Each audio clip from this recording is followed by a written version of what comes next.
కార్యకర్తలకు మాట ఇచ్చారు, మిమ్మల్ని ఇబ్బంది పెట్టిన వాళ్ళ పేర్లన్నీ కూడా ఒక బుక్ లో రాసామన్నారు. ఆ బుక్ లో ఉన్న పేర్లు పనికి కల్పించబోతున్నారా? అంటే వాళ్ళకి న్యాయం చేసే దిశగా లేకపోతే నేను మళ్ళీ చాలా స్పష్టంగా చెప్తాను. నా యువగలం పాదయాత్రలో స్పష్టంగా ప్రజలకి కార్యకర్తలకు నేను హామీ ఇచ్చాను. ఏ అధికారులు వైకాపా నాయకులైతే చట్టాన్ని ఉల్లంఘించి ప్రజల్ని తెలుగుదేశం పార్టీ కార్యకర్తలు ఇబ్బంది పెట్టారో వాళ్ళపైన ఎంక్వైరీ చేస్తాం. అధికారులకు సంబంధించిన విధంగా జ్యుడిషియల్ ఎంక్వైరీ చేస్తాం. ఎంక్వైరీ నివేదిక మేరకు సర్వీస్ నుంచి డిస్మిస్ చేసి జైలుకు పంపించేదానికి కూడా నేను వెనకాడను అని ఆనాడు ప్రజలకి చెప్పా, కార్యకర్తలకు చెప్పా. అది ప్రజలు ఒప్పుకున్నారు. అందుకే ఈరోజు ఎప్పుడు లేని విధంగా మనకు మ్యాండేట్ వచ్చింది. తప్పనిసరిగా ఇచ్చిన మాట, ఇచ్చిన హామీ నేను నిలబెట్టుకుంటాను అండి. నేను వైకాపా దయచేసి వైకాపా నాయకులకి పార్టీకి సూచించే స్థాయి నాది కాదు. మేమేం చేస్తాం చాలా స్పష్టంగా చెప్పాం. కక్ష సాధింపులు, హెరాస్మెంట్లు, ప్రభుత్వ ఆస్తులు ధ్వంసం చేస్తాం, ఇది మాకు రాదు, మేము చేయం. ఇదంతా ఆ పార్టీకి తెలిసింది. అందుకే ప్రజలు ఈరోజు ఇలాంటి మ్యాండేట్ కూటమికి ఇస్తాం జరిగింది.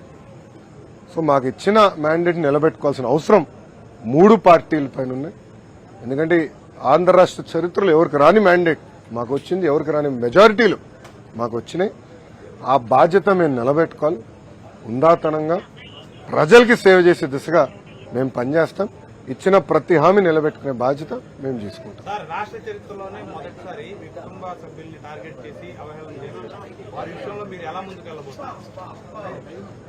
ఇప్పుడు ఆనాడు శాసనసభ సాక్షిగా మా తల్లిని అవమానించారు.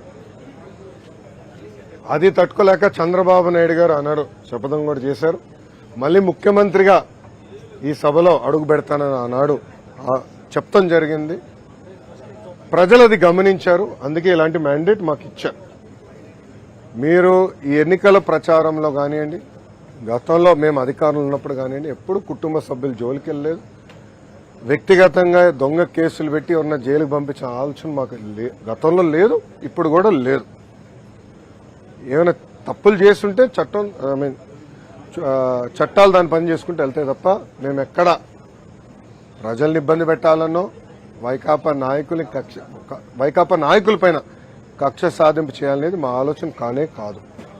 ఇప్పుడు ఆపరేషన్ లేకుండానే మోకాళ్లకు ప్లాస్మా ట్రీట్మెంట్, మీ ఆర్థోపెటిక్ సమస్యలన్నిటికీ రోబోటిక్ టెక్నాలజీ ద్వారా తక్కువ ఖర్చుతో శాశ్వత పరిష్కారం, ఫ్రీ కన్సల్టేషన్, ప్రతి ట్రీట్మెంట్ పై 20% డిస్కౌంట్. ఈ ఆఫర్ కొద్ది రోజులు మాత్రమే. త్వరపడండి. V9 hospitals 9281465842.